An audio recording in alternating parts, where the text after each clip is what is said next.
Hi friends, welcome to Kavya Naina cooking channel. ನಾನು ಸುಷ್ಮಾ. ಬನ್ನಿ ಇವತ್ತು ಈವ್ನಿಂಗ್ ಸ್ನ್ಯಾಕ್ಸ್ ಕೊಲ್ಲಾಪುರಲ್ಲಿ ಬೇಲ್ ಯಾವ ಥರ ಮಾಡ್ತಾರೋ ಅಂತ ಈಸಿಯಾಗಿ ನಿಮಗೆ ತೋರಿಸ್ಕೊಡ್ತಾ ಇದ್ದೀನಿ. ಒಲೆ ಮೇಲೆ ಒಂದು ಪಾತ್ರೆ ಇಟ್ಕೊಂಡು ಅದಕ್ಕೆ 1 ಕಪ್ಪಷ್ಟು ನೀರನ್ನು ನಾನು ಸೇರಿಸ್ಕೊತಾ ಇದ್ದೀನಿ. ಹಾಗೆ ಇದಕ್ಕೆ 1/4 ಕಪ್ಪಷ್ಟು ಹುಣಸೆ ಹಣ್ಣನ್ನು ನಾನು ಹಾಕ್ಕೋತಾ ಇದ್ದೀನಿ. ನೋಡಿ, ಚೆನ್ನಾಗಿ ಹುಣಸೆ ಹಣ್ಣನ್ನು ಕುದಿಸ್ಕೋಬೇಕು. ಒಂದು 5 ನಿಮಿಷ ಕುದಿಸ್ಕೊಂಡ್ರೆ ಸಾಕು. ನೋಡಿ, ಸ್ಪೂನಲ್ಲಿ ಯಾವ ಥರ ಅಂತ ಎಲ್ಲಿವರೆಗೂ ಕುದಿಸ್ಕೋಬೇಕು ಅಂತ ತೋರಿಸ್ಕೊಡ್ತೀನಿ. ನೋಡಿ, ಚೆನ್ನಾಗಿ ಒಂದು 5 ನಿಮಿಷ ಕುದಿಸ್ಕೊಂಡ್ರೆ ಸಾಕು. ಹುಣಸೆ ಹಣ್ಣು ಸ್ವಲ್ಪ ಮೆತ್ತಗಾದರೆ ಸಾಕಾಗುತ್ತೆ, ಜಾಸ್ತಿ ಕುದಿಸ್ಕೊಳ್ಳೋ ಅವಶ್ಯಕತೆ ಏನಿಲ್ಲ. ನೋಡಿ, ಇವಾಗ ತೋರಿಸ್ತೀನಿ ನೋಡಿ ಎಷ್ಟು ಹುಣಸೆ ಹಣ್ಣು ಬೆಂದಿದೆ ಅಂತ. ನೋಡಿ, ನೀರು ಅರ್ಧದಷ್ಟು ಆಗಿದೆ ಅಲ್ವಾ. ನೋಡಿ, ಇಷ್ಟು ಬೇಯಿಸ್ಕೊಂಡ್ರೆ ಸಾಕು. ಇವಾಗ ಅದನ್ನು ಮಿಕ್ಸಿ ಜಾರ್ಗೆ ನೀರು ಸಮೇತನೇ ಹುಣಸೆ ಹಣ್ಣನ್ನು ನಾನು ಗ್ರೈಂಡರ್ ಮಾಡ್ಕೊತೀನಿ. ಬೇರೆ ನೀರೇನು ಹಾಕೋದು ಬೇಡ. ಹಾಗೆ ಇದಿಷ್ಟೇ ನೀರಲ್ಲಿನೇ ನೈಸಾಗಿ ರುಬ್ಕೊಂಬರಬೇಕು. ಇದಕ್ಕೆ 1/4 ಕಪ್ಪಷ್ಟು ಬೆಲ್ಲನೂ ಕೂಡ ಸೇರಿಸ್ಕೊಂಡು ನೈಸ್ ಪೇಸ್ಟು ನೋಡಿ ಈ ಥರ ರುಬ್ಕೊಂಬರ್ತೀನಿ ನಾನು. ಇದನ್ನು ಒಂದು ಜರಡಿಯಲ್ಲಿ ಸೋಸ್ಕೋಬೇಕು. ಕಡ್ಡಿ ಏನಾದರೂ ಉಳಿದಿದ್ರೆ ಇದರಲ್ಲಿ ಸೋಸ್ಕೊಂಡ್ರೆ ಎಲ್ಲ ಮೇಲಿರುತ್ತೆ, ಕೆಳಗಡೆ ಸೋಸ್ಕೊಳ್ಳುತ್ತೆ. ನೋಡಿ, ಈ ಥರ ಜಾಸ್ತಿ ನೀರೇನು ಹಾಕೋದು ಬೇಡ, ಅದೇ ನೀರಲ್ಲೇ ನಾವು ರುಬ್ಕೊಂಬರಬೇಕು. ನೋಡಿ, ಈ ಥರ ಜರಡಿ ಹಿಡ್ಕೋತಾ ಇದ್ದೀನಿ. ಮೇಲ್ಗಡೆ ಕಸರು ಏನಾದ್ರು ಇದ್ದರೆ ಅದನ್ನು ತೆಗಿಬೋದು. ನೋಡಿ, ಈಗ ಮತ್ತೆ ಒಲೆ ಮೇಲೆ ಅದೇ ಪಾತ್ರೆಲೇ ಮತ್ತೆ ತಿರ್ಗಾ ಇದನ್ನು ಹಾಕ್ಕೊತೀನಿ. ನೋಡಿ, ಹಾಕ್ಕೊಂಡು ಇದಕ್ಕೆ ಒಂದು 1/4 ಟೀ ಸ್ಪೂನಷ್ಟು ಉಪ್ಪನ್ನು ಸೇರಿಸ್ಕೊತಾ ಇದ್ದೀನಿ. ಹಾಗೆ ಸ್ವಲ್ಪ ಮಿಕ್ಸ್ ಮಾಡಿಕೊಂಡು ಖಾರ ಕೂಡ ಸೇರಿಸ್ಕೊತಾ ಇದ್ದೀನಿ. 1 ಟೇಬಲ್ ಸ್ಪೂನಷ್ಟು ಖಾರದ ಪುಡಿನ ಸೇರಿಸ್ಕೊತೀನಿ. ನೋಡಿ,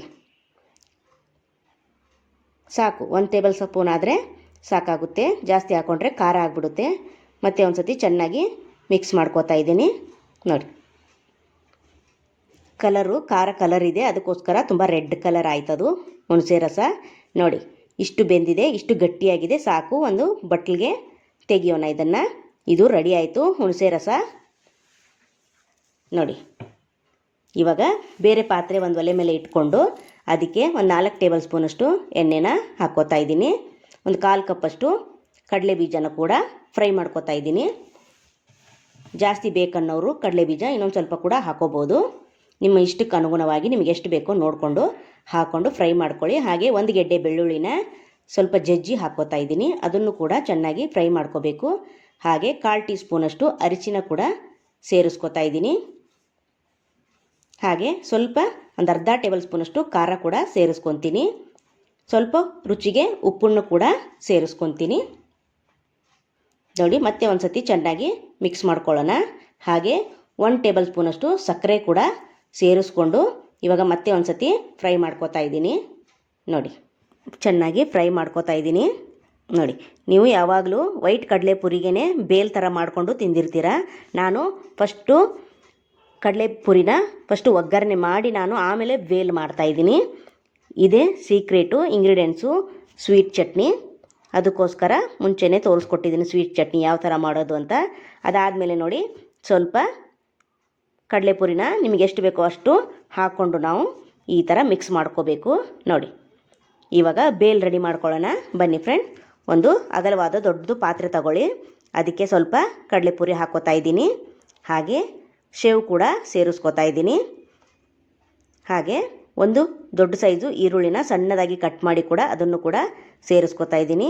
ಹಾಗೆ ಒಂದು ಟೊಮೊಟೊನ ಚಿಕ್ಕದಾಗಿ ಕಟ್ ಮಾಡಿ ಅದನ್ನು ಕೂಡ ಸೇರಿಸ್ಕೋತಾ ಇದ್ದೀನಿ.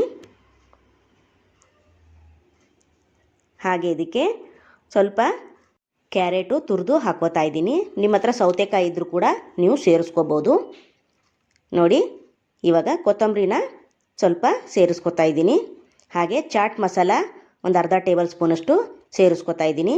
ಹಾಗೆ ಜೀರಿಗೆ ಪುಡಿ 1 ಟೇಬಲ್ ಸ್ಪೂನಷ್ಟು ಅದನ್ನು ಕೂಡ ಸೇರಿಸ್ಕೋತಾ ಇದ್ದೀನಿ. ಹಾಗೆ ನನ್ನ ಹತ್ರ ಕೋಡ್ಬಳೆ ಇತ್ತು, ಅದನ್ನು ಕೂಡ ಮುರಿದು ಇದಕ್ಕೆ ಸೇರಿಸ್ಕೋತಾ ಇದ್ದೀನಿ. ನಿಮ್ಮ ಹತ್ರ ಚಕ್ಕಲಿ ನಿಪ್ಪಟ್ಟು ಅದು ಇದ್ರೂ ಕೂಡ ಸೇರಿಸ್ಕೋಬೋದು. ನೋಡಿ, ಆವಾಗಲೇ ಹುಣಸೆ ಹಣ್ಣಿನ ರಸನ ಮಾಡಿಟ್ಕೊಂಡಿದ್ನಲ್ಲ, ಅದನ್ನು ಕೂಡ 1-2 ಟೇಬಲ್ ಸ್ಪೂನಷ್ಟು ಸೇರಿಸ್ಕೊತೀನಿ. ನೀವು ಖಾರ ಬೇರೆ ಹಾಕಿರ್ತೀವಲ್ಲ, ಅದಕ್ಕೋಸ್ಕರ ನೀವು ನೋಡಿಕೊಂಡು ಮಿಕ್ಸ್ ಮಾಡ್ಕೋಬೇಕು. ಎಷ್ಟು ಬೇಕೋ ಅಷ್ಟೇ, ಮೊದಲೇ ಸ್ವಲ್ಪ ನೋಡ್ಕೊಂಡು ಹಾಕ್ಕೊಂಡು ಈ ಥರ ನೋಡಿ ಬೇಲ್ ರೆಡಿ ಮಾಡ್ಕೋಬೇಕು. ತುಂಬ ಚೆನ್ನಾಗಿರುತ್ತೆ. ಇದೊಂಥರ ಡಿಫ್ರೆಂಟ್ ಆಗಿರೋ ಬೇಲು. ಕೊಲ್ಲಾಪುರಲ್ಲಿ ಈ ಥರ ಬೇಲ್ನ ಮಾಡಿ ರೋಡ್ ಮಧ್ಯ ಸೈಡ್ ಮಾರ್ತಾ ಇರ್ತಾರೆ. ತುಂಬ ಚೆನ್ನಾಗಿರುತ್ತೆ. ನೀವು ಒಂದು ಸತಿ ಟ್ರೈ ಮಾಡಿ ಯಾವ ಥರ ಬಂತು ಅಂತ ಕಮೆಂಟಲ್ಲಿ ತಿಳಿಸಿ ಫ್ರೆಂಡ್ಸ್. ನೋಡಿ ತಟ್ಟೆಗೆ ಸರ್ವ್ ಮಾಡ್ಕೊಂಡಿದ್ದೀನಿ. ಮತ್ತು ಅದ್ರ ಮೇಲೆ ಈರುಳ್ಳಿ, ಟೊಮೊಟೊ, ಕೊತ್ತಂಬರಿ, ಹಾಗೆ ಕ್ಯಾರೆಟ್, ಸೇವ್ ಮತ್ತು ಒಂದು ಸತಿ ಗಾರ್ಲಿಕ್ಸಿಗೆ ಹಾಕೋತಾ ಇದ್ದೀನಿ ನಾನು. ನೋಡಿ ಕೊತ್ತಂಬರಿ ಕೂಡ ಮೇಲೆ ಉದುರಿಸ್ಕೊತಾ ಇದ್ದೀನಿ. ಸೂಪರ್ ಅಲ್ವಾ ಫ್ರೆಂಡ್ಸ್? ಸಾಯಂಕಾಲ ಮಕ್ಕಳು ಕೂಡ ಸ್ಕೂಲಿಂದ ಬಂದಾಗ ಮಾಡಿಕೊಡಿ, ತುಂಬ ಇಷ್ಟಪಟ್ಟು ತಿಂತಾರೆ. ಸೂಪರ್ ಅಲ್ವಾ? ನಮ್ಮ ವಿಡಿಯೋ ನಿಮಗೆ ಇಷ್ಟವಾದರೆ ಪ್ಲೀಸ್ ಲೈಕ್ ಮಾಡಿ, ಶೇರ್ ಮಾಡಿ, ಕಮೆಂಟ್ ಮಾಡಿ, ಸಬ್ಸ್ಕ್ರೈಬ್ ಮಾಡ್ಕೊಳ್ಳಿ. ನಮ್ಮ ವಿಡಿಯೋ ನೋಡಿದ್ದಕ್ಕಾಗಿ ನಿಮ್ಮೆಲ್ಲರಿಗೂ ಧನ್ಯವಾದಗಳು. Thank you for watching. ನಮಸ್ಕಾರ ಫ್ರೆಂಡ್ಸ್.